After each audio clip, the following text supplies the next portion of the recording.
नमस्कार। आइए सुनते हैं आचार्य चतुरसेन शास्त्री जी के द्वारा लिखा हुआ उपन्यास सोमनाथ का 14वां भाग। अध्याय अजमेर की तबाही। अमीर की सेना ने चढ़ी रकाब अजमेर पर धसारा किया। बलोची पठान और दुर्दांत तुर्क सवार धड़धड़ाते हुए नगर में घुस गए। सूर्योदय के साथ ही कत्लेआम, लूटमार और बलात्कार का नग्न तांडव होने लगा। दुख, शोक और विनाश की चपेट में अजमेर के नागरिक, स्त्री पुरुष, बाल वृद्ध, रोगी सब जिधर जिसका सींग समाया गिरते पड़ते प्राण लेकर भागने लगे। यह देख मसूद एक सैनिक टुकड़ी लेकर किले और राजमहल पर जा धमका। महल के रक्षकों ने महल में आग लगा दी। आग चारों तरफ आग ही आग धाएं धाएं जलने लगी। राजमहल के बड़े बड़े धरन कड़क कर टूटने लगे और राजकक्ष जलकर धराशाही होने लगे। करोड़ों रुपए की मूल्यवान सामग्री जलकर राख हो गई। सब धन रत्न स्वाहा हो गया। माल और मालिक की राख एक हो गई। खींचकर मसूद नगर की ओर फिरा। वहां बलोची सवारों ने नरक का दृश्य उपस्थित कर रखा था। मसूद ने प्रत्येक नागरिक से धन लूटना प्रारंभ किया।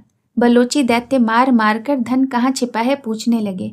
न बताने पर नर नारियों पर अकथ्य अत्याचार होने लगे। किसी की आबरू सलामत नहीं रही। अंत में मसूद ने संपूर्ण नगर को आग की भेंट कर दिया।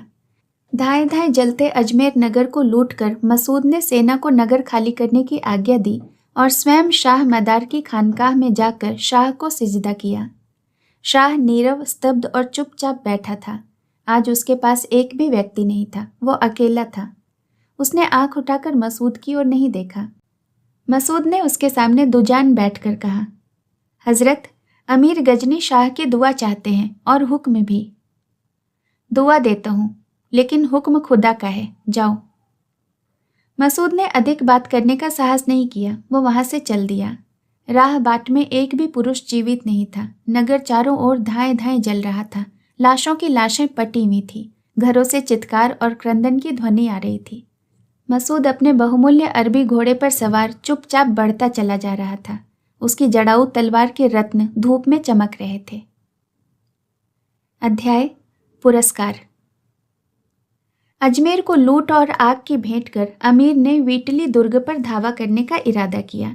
उसे सूचना मिली थी कि वीटली दुर्ग में राजा का शेष परिवार, राजपुत्र, अटूट राजकोष तथा बहुत सी धन सामग्री है। परंतु वीटली दुर्ग साधारण दुर्ग न थी। वो एक दुर्गम और ऊंची पहाड़ी पर था। उसकी 3 दिशाओं में सीधी दुरूह पर्वत की चट्टानें और एक दिशा में अगम खंड था। दुर्ग का प्राचीर 22 हाथ ऊंचा और 11 हाथ चौड़ा था। दुर्ग में रक्षा और खान पान के प्रभूत साधन एकत्रित थे। दुर्ग भंग करना असंभव था और 10 वर्ष घेरा डालने पर भी दुर्ग तबाह हो यह संभव नहीं था। उधर अमीर की सेना को भी इस युद्ध में कम क्षति नहीं हुई थी। गजनी से चलकर यह पहली ही बार ऐसी लड़ाई लड़नी पड़ी थी। इसमें वह स्वयं भी घायल हो गया था। साथ ही उसके बहुत से साहसी सैनिक खेत रहे थे। बहुत से घोड़े भी मारे गए। उसकी सेना भी खंडित हो गई। इससे वह खींच रहा था। उसे विश्राम की अत्यंत आवश्यकता थी, पर उसे सोमनाथ पहुंचने की जल्दी थी। उसे यह भी भय था कि कदाचित ढूंढीराज सांभरपति उस पर पीछे से न टूट पड़े। दूतों के द्वारा उसे मालूम हो गया था कि अजमेर पति की बहुत सी सेना अभी भी बाकी है। वीटली दुर्ग में भी यथेष्ट सेना थी। चारों ओर से सैनिक एकत्रित होते चले आ रहे थे। लोगों में क्रोध और जूझ मरने के भाव भरे हुए थे। इससे उसने अपने सरदारों और सेनापतियों का एक छोटा सा दरबार किया। सब विषयों पर विचार विमर्श कर तुरंत ही गुजरात की ओर कूच करने का विचार स्थिर किया। तुरंत अभी उसे एक महत्वपूर्ण काम और भी करना था। वह था उस विश्वासघाती को पुरस्कृत करना जिनकी सहायता से उसकी विजय पराजय में बदल गई थी। यह अजमेर पति का मंत्री पुत्र सोढल था, जिन पर राजा का पुत्रवत प्यार और विश्वास था और जिसे राजा ने 8,000 सवार और 15,000 पैदल देकर अजमेर की रक्षा सौंपी थी। अमीर ने उसे अपने सम्मुख उपस्थित करने की आज्ञा दी। सामने आकर युवक ने अमीर को कोर्निश की। अमीर ने पूछा, तुम ही वह आदमी हो जिसने हमें अजमेर के वीर महाराज के सब भेद दिए? मैं ही वह आदमी हूँ। तुम अजमेर के महाराज के मंत्री पुत्र और उपसेनापति हो? जी हाँ। अजमेर के महाराज ने तुम्हारे साथ कभी कोई बदी की थी? नहीं। अजमेर के महाराज से उनकी रियाया क्या खुश नहीं थी? खुश थी। तुम्हारे पिता अजमेर के वजीर क्या यह जानते हैं कि तुमने अपने मालिक से दगा की है? नहीं। और कोई जानता है? नहीं। तुमने क्या यह काम इसलिए किया कि तुम्हें अजमेर की गद्दी मिले? जी, इसीलिए। और तो कोई कारण नहीं था? और भी एक कारण था। वह कहो। महाराज की एक पुत्री थी। फिर? मैं उसे प्यार करता था। समझा। उसने मेरा प्रेम अस्वीकार किया था। क्यों? उसने कहा था कि न तो तुम कहीं के राजा हो, न ही तुम्हारी वीरता देखी गई है। ठीक है, तो तुमने वीरता दिखाकर नहीं, सिर्फ राजा होकर उसे पाना चाहा। जी हाँ। हम जानते हैं कि तुम्हारी मदद न मिलने से हम इस लड़ाई को नहीं जीत सकते थे। तो अब वादे के अनुसार मुझे अजमेर की गद्दी मिलनी चाहिए। अजमेर के महाराज का कोई वारिस है? क्या उसके पास काफी फौज है? है। राजा होने पर यदि वह तुमसे लड़े तो आप अपनी सेना से मेरी मदद करें, मैं आपको खिराज दूंगा। यह तो हमने वादा नहीं किया था। यशस्वी अमीर ने वादा किया था कि यदि मेरी मदद से अमीर जीत जाएं तो मुझे अजमेर की गद्दी देंगे, लेकिन यह वादा तो नहीं किया था कि इसके लिए अजमेर के राजा के उत्तराधिकारी से भी लड़ेंगे। मैंने तो अपना वादा पूरा किया। क्या वो लड़की तुम्हारे राजा होने पर तुमसे शादी कर लेगी? अफसोस, नहीं। क्यों? वो रानी माँ के साथ जल मरी। क्या वो जानती थी कि तुम इस प्रकार राजा होने की तैयारी कर रहे हो? नहीं, पर मैंने कहा था कि मैं राजा होकर तुम्हें दिखाऊंगा। वो क्या तुम्हें प्यार करती थी? नहीं। किसी और को प्यार करती थी? ढूंढीराज सांभरपति के पाटवी कुंवर को। पाटवी कुंवर कहाँ है? लड़ाई में काम आ गए। कुछ देर तक अमीर गंभीर मुद्रा में सोचता रहा, फिर उसने आहिस्ते से कहा, तो अपने वायदे के मुताबिक हम तुम्हें अजमेर का राजा मंजूर करते हैं। खुदावंद अमीर की जय हो। लेकिन तुमने अपने मालिक से दगा की है, इसीलिए हम तुम्हें अमीर के राजा के उत्तराधिकारी के सुपुर्द करते हैं और तुम्हारी कारगुजारी से उसे आगाह भी किए देते हैं। यह कैसी बात? यह बादशाहों और राजाओं की बात है। गुलाम, दगाखोर और कमीने लोग उसे नहीं समझ सकते हैं। अमीर ने मीर मुंशी को हुक्म दिया, इस आदमी की तमाम हकीकत लिखकर इसे हथकड़ियों और बेड़ियों से जकड़कर राजपूतों के सुपुर्द कर दो। मीर मुंशी ने अदब से अमीर का हुक्म स्वीकार किया। सोढल का मुंह काला पड़ गया। इस बार साहस करके उसने फिर अमीर को उसके वायदे की याद दिलाई, दया की प्रार्थना की, पर अमीर ने घृणा से मुंह सिकोड़ कर कहा, अजमेर के नए महाराज, हमने अपना वचन पूरा कर दिया, तुम्हें राजा मंजूर कर लिया। इसी से तुम्हें कत्ल करने का हुक्म न देकर राजपूतों के सुपुर्द करते हैं। हमारी मदद का इनाम तुम्हें मिल गया, अब अपने मालिक से दगा करने की सजा तुम्हें उनसे पानी है।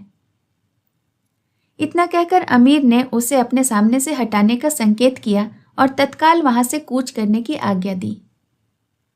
अध्याय दुर्लभ राय का अभियान। आमेर का युवक राजा दुर्लभ राय सपाद लक्ष्य के वीर महाराज का आदेश पाकर भीलों, मानों और राजपूतों के संयुक्त सैन्य ले नांदोल की ओर बढ़ा। उसके साथ देवगढ़ और सोजत के ठाकुर सरदार भी थे। यद्यपि दुर्लभ राय की इच्छा महाराज गजदेव के साथ साथ पुष्कर क्षेत्र में अमीर से लोहा लेने की थी, परंतु वह जैसा वीर था वैसा ही मेधावी और विचारशील भी था। उसने तुरंत समझ लिया कि मुद्दे की बात यह नहीं है कि अमीर की राह रोकनी है, इसलिए वह दूरदर्शी महाराज से तुरंत ही न केवल सहमत हो गया, प्रत्युत उसने साथी सरदारों को सब बात समझा बुझाकर अपनी मौलिक योजना भी बना ली। उसने सोच लिया कि युद्ध में शौर्य दिखाने की आवश्यकता नहीं है, कौशल से शत्रु सेना की प्रगति में बाधा पहुंचाना और कम से कम अपनी हानि करके अधिक से अधिक शत्रु को क्षति पहुंचाना ही उसका ध्येय है। अभी यह वीर देवगढ़ पहुंचा ही था कि उसे महाराज धर्मगज देव के पतन का समाचार मिला। महाराज की दूरदर्शिता का महत्व उसने अब समझा। उसने झटपट सब अश्वारोही राजपूतों को 2 दलों में विभक्त कर उन्हें देवगढ़ और सोजत के सरदारों को सौंप कर कहा, आप तमाम इलाके में फैल जाएं और सब गांव बस्तियों को उजाड़ दें, प्रजा को पर्वतों पर भेज दें। खेत, कुएं, जलाशय नष्ट कर दें, राह घाट पुलों को तोड़ फोड़ दें। धीरे धीरे यह सब व्यवस्था करते हुए आगे बढ़कर नांदोल में मुझसे मिल जाएं। यह व्यवस्था करके वो अपनी भील और मीनाओं की पैदल सेना लेकर दोहरा कूच करता हुआ तेजी से नांदोल जा पहुंचा। नांदोल का राजा अन्नहिल राय एक महत्वाकांक्षी और तेजस्वी युवक था। उसके हौसले बढ़े हुए थे। वो अभी यद्यपि गुजरात का एक सामंत था, पर उसने गुर्जेश्वर चामुंड राय की ढुलमुल नीति और खराब परिस्थिति से लाभ उठाकर वहां वर्षों से वार्षिक कर भेजना बंद कर दिया था। उधर वह अवंती राज भोज से मुठभेड़ करने को तैयार बैठा था। इधर गुजरात का सामना करने की भी उसने तैयारी कर ली थी। श्रोतागण जानते ही हैं कि वह गुजरात की महारानी दुर्लभ देवी के षड्यंत्र में सम्मिलित होकर अपने पुत्र को गुजरात का स्वामी बनाकर संपूर्ण गुजरात, सौराष्ट्र, ताट तथा मालव का एक छत्र स्वामी होने का स्वप्न देख रहा था। मालवराज भोज की उस पर दृष्टि थी। वह महत्वाकांक्षी विद्वान राजा सिंध नद के मुहाने तक समुद्र को छूता हुआ अपना साम्राज्य स्थापित करना चाह रहा था। उसने अर्बुदेश्वर धुंधुराज को अपने अनुकूल कर लिया था। अब नांदोल का अन्नहिल राय ही उसकी सबसे बड़ी बाधा थी। उसे नर्म करने को ही धुंधुराज का पुत्र बाला प्रसाद नांदोल के युवराज का मित्र बनकर उसे अनुकूल करने की खटपट में व्यस्त था। नांदोल में धड़ाधड़ नई सेनाएं भर्ती हो रही थीं। अश्व गज खरीदे जा रहे थे। कच्छ, भरूच और सिंधु के व्यापारी घोड़ों और शस्त्रों को लेकर आ रहे थे। ऐसे ही समय दुर्लभ राय ने नांदोल पहुंचकर नगर के बाहर अपनी छावनी डाली और वह फिर राजा से मिला। राजा अपनी भीतरी खटपटों में इतना व्यस्त था कि उसे अमीर के इस अभियान में बिल्कुल रस नहीं मिला। परंतु रस न मिलने से क्या होना था। अमीर तो दल बदल सैन्य को लिए बढ़ता चला आ रहा था। उसके दो ही मार्ग थे, या तो मुल्तान और लोहकोट के राजाओं की भांति कायर वृत्ति ग्रहण करे, अमीर से उत्कोच ले और उसे मार्ग दे दे, या फिर घोघा बापा और धर्मगज देव की भांति अपने कर्तव्य पर दृढ़ रहे और लहू बहा दे। अन्नहिल राय यद्यपि इस समय गुर्जेश्वर के अनुकूल न था, पर वह स्वयं यह आशा रखता था कि एक दिन गुजरात की गद्दी उसी के पुत्र को मिलेगी। इससे वह उसके विरुद्ध इस मल्लेच्छ की सहायता नहीं कर सकता था। वह यद्यपि जैन धर्म पर आस्था रखता था और नांदोल के राज दरबार में जैन धर्म का बोलबाला भी था, फिर भी वह जन्मजात शैव था तथा भगवान सोमनाथ का भक्त भी। वह घोघा बापा और महाराज धर्मगज देव के पतन से भी थर्रा उठा था। सब बातों पर विचार करके वह गजनी के सुल्तान का अवरोध करने को सन्नद्ध तो हो गया, परंतु उसे इस बात का बहुत दुख था कि उसने जिस उद्देश्य की पूर्ति के लिए सैन्य ग्रहण किया था वह तो रह ही जाएगा। उसकी सब शक्ति इस दैत्य का सामना करने में ही नष्ट हो जाएगी। फिर भी यह कौन कह सकता है कि उसकी दशा धर्मगज देव राय और घोघा बापा के समान नहीं हो जाएगी। धर्मगज देव के सम्मुख तो उसका सैन्य बल कुछ भी नहीं था। इन सब विचारों ने उसे बड़ी भारी उलझन में डाल दिया और वह कुछ भी निर्णय नहीं कर सका कि क्या करना चाहिए। उन दिनों नांदोल एक समृद्ध नगर था। उसमें 700 लखपतियों के बसने थे। यह प्रसिद्ध था। फिर यह नगर मारवाड़, राजपूताना और गुजरात के मुंह पर होने से व्यापार का बड़ा भारी केंद्र, बाग, उपवन, राजमार्ग तथा बाजार थे। राज भी खूब संपन्न था। उसके खजाने में भी काफी स्वर्ण कोष था। उसे अपनी बुद्धि और वीरता का भी घमंड था। उसकी गहरी उलझन को दुर्लभ राय ने अपने वाक्य चातुर्य से दूर कर दिया। दुर्लभ राय आयु कम होने पर भी दिल्ली के दरबार में रहने के कारण काफी राजनीति पटु हो गया था। उसने कहा, महाराज, हमें मल्लेच्छ से युद्ध तो करना ही नहीं है। वो हमारे राज्य पर तो चढ़ाई नहीं कर रहा, वो तो जा रहा है गुजरात, हमसे राह मांगता है, पर अधर्मी को हम राह नहीं देंगे। इसलिए मैंने जो योजना बनाई है वो ऐसी है कि उससे हमारी धन जन की कुछ भी हानि नहीं होगी और इस दैत्य को हम नाको चने चबवा देंगे। आप जानते हैं, हमारी प्रकृति सहायक है। नांदोल में आगे गहन वन है, उसके आगे विकट तंग घाटी है। बस वहीं हम अपनी करामात दिखाएंगे।